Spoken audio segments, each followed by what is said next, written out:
maawa bu ma yàqal ma ni tefes gi am na góor am na jigéen macha allah da ngeen ni jën yu bari na macha allah bari na waaye gis nga suñu bopp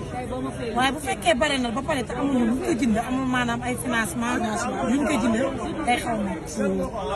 ñu koy ñaan tam mu dimbali ñu si wàllu financement yi benn léeg-léeg tam da ngay am problème mu jënd ba pare doo am glace doo am frigo boo ko glace su la ku wax jën wax glace ku wax jën wax glace surtout cooran bi nii mu nekk nii da ngay jënd jën takk une heure de temps glace woo ko day yàqu moo tax daal bu mënee dimbali ñoo ngi koy ñaanal nag fu mu toll ndax suñu borom moom la fi teg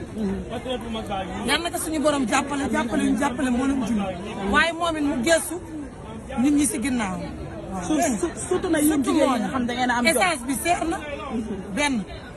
bantu gaal yi seer na ba si peinture bi ñuy peinture gaal dafa seer bu ñu mënee dimbali daal